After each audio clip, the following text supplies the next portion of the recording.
여러분이 보내주신 자료들 속에서 진짜 보석을 찾아드리는 시간입니다. 오늘은요, 신앙을 가진 분이라면 아마 한 번쯤은 해봤을 법한 질문이 아닐까 싶어요. 어떤 질문이죠? 바로 내 믿음이 진짜일까 하는 이 고민. 이걸 아주 정면으로 다룬 자료를 살펴볼까 합니다. 아, 정말 중요한 질문이네요. 네. 보내주신 자료는 요한일서 3장에 대한 용 목사의 맛있는 큐티라는 해설인데요. 이 해설이 정말 대담한 주장을 펼쳐요. 진짜 믿음인지 아닌지를 확인할 수 있는 일종의 영적 DNA 테스트가 있다는 겁니다. 영적 DNA 테스트요? 흥미로운데요? 그렇죠.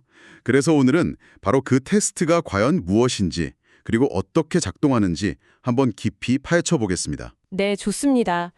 근데 이걸 제대로 이해하려면 당시 배경을 먼저 알아야 해요.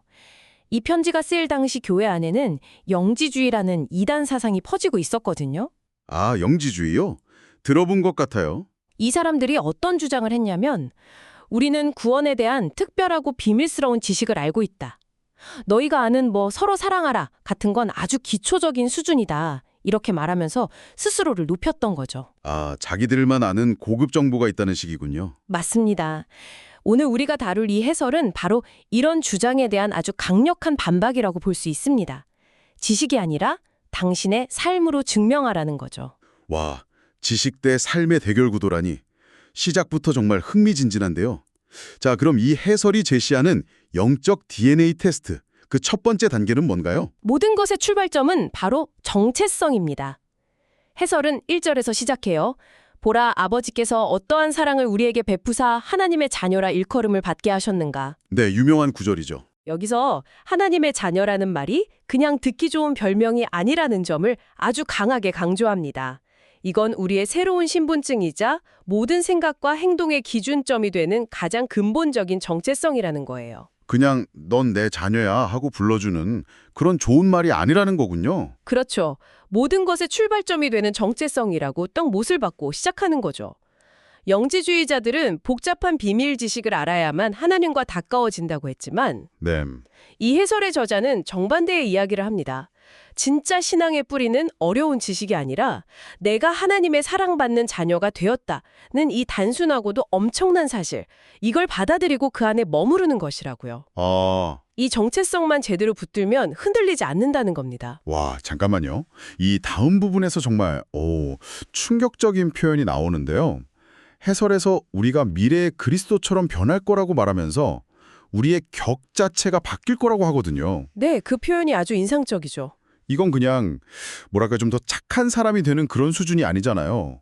마치 애벌레가 나비가 되는 것처럼 아예 다른 존재가 된다는 거 아닌가요? 이게 대체 어떤 느낌일까요? 바로 그겁니다. 그래서 해설에서 아주 재미있는 비유를 들어요. 비유요? 네, 우리가 키우는 반려동물이 우리 인간의 세계.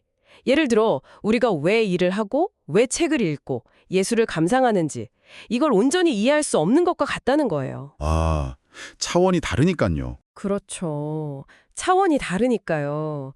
마찬가지로 지금의 우리로서는 장차 우리가 변하게 될 그 영광스러운 모습을 상상조차 할 수 없다는 거죠. 우리의 격, 즉 존재의 클래스가 완전히 업그레이드 되면 그때는 지금은 보이지 않던 하나님의 진짜 모습도 있는 그대로 보게 되고 세상의 이치도 완전히 이해하게 될 거라는 설명입니다. 와, 반려동물 비유는 정말 확 와닿네요. 제가 저희 집 강아지한테 양자역학을 설명하려는 것과 비슷한 느낌이겠군요. 그저 천국에 가서 영원히 산다. 이런 막연한 생각과는 정말 차원이 다른 이야기인데요. 맞습니다. 그래서 이 해설은 이걸 종말론적 소망이라고 부르는데 여기서 아주 중요한 연결고리가 생겨요. 연결고리요? 네. 3절을 보면 주를 향하여 이 소망을 가진 자마다 그의 깨끗하심과 같이 자기를 깨끗하게 하느니라 라고 되어 있어요. 미래에 그렇게 놀랍게 변할 거라는 그 소망이 그냥 그때 되면 좋겠지 하고 기다리는 수동적인 희망이 아니라는 겁니다. 아, 그러니까 미래의 그 엄청난 변화에 대한 기대감이 현재의 내 삶을 바꾸는 동력이 된다는 말씀이시군요. 정확합니다. 해설에서 살아있는 소망이라는 표현을 쓰던데 바로 이런 의미였군요. 네.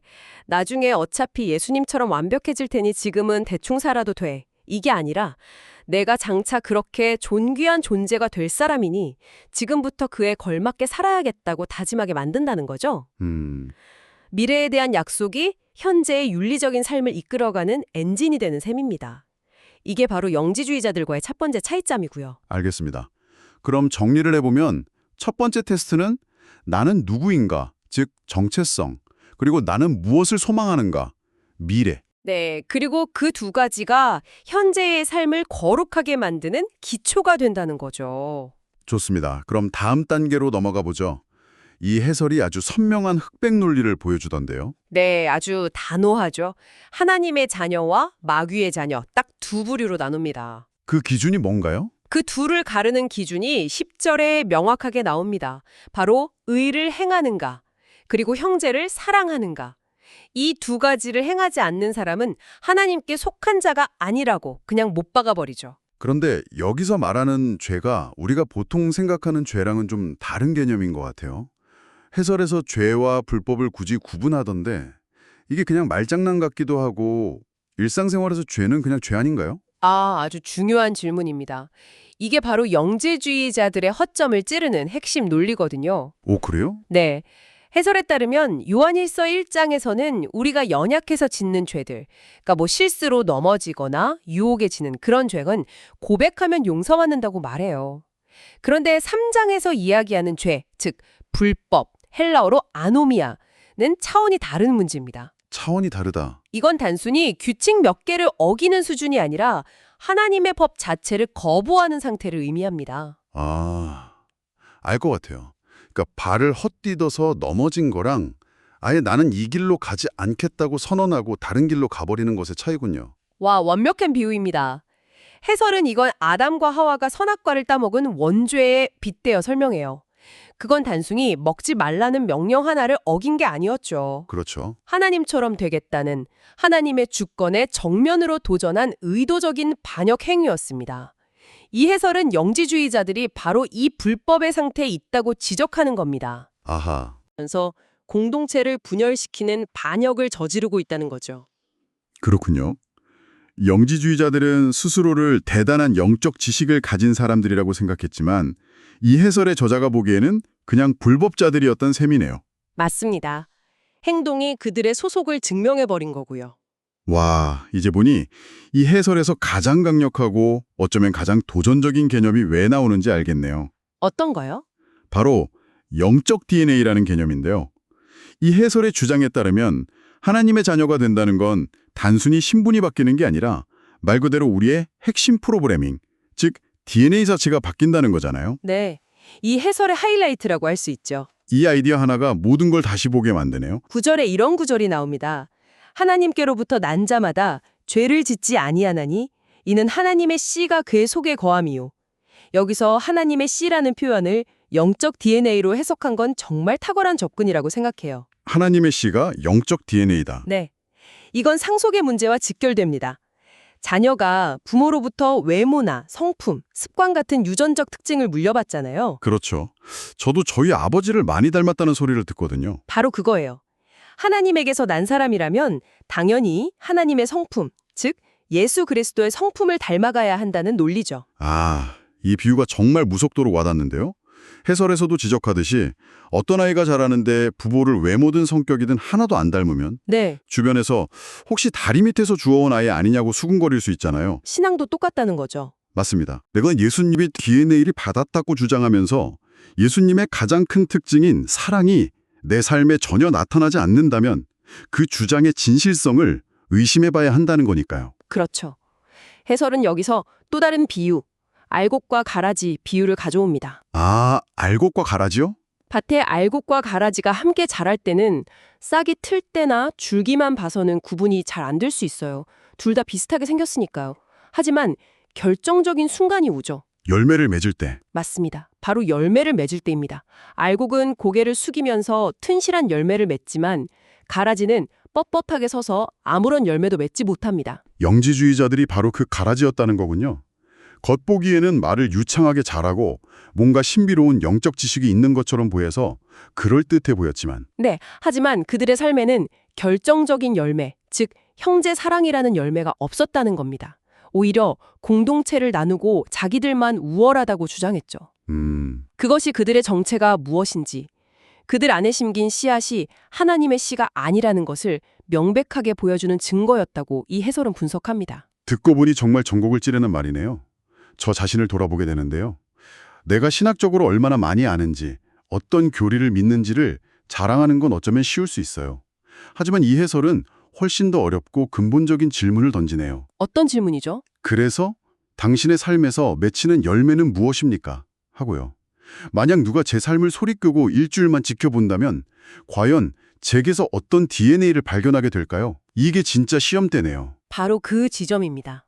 이 해설이 우리에게 주는 가장 큰 통찰은 신앙의 초점을 무엇을 아는가 해서 What you know? 네, 거기에서 누가 되어가는가, who you are becoming, 그리고 어떻게 사는가, how you live, 이쪽으로 옮겨준다는 점이에요. 당신이 가진 비밀 지식이 뭐냐고 묻는 게 아니라 당신의 삶이 당신의 소속을 어떻게 증명하고 있느냐고 묻는 거죠.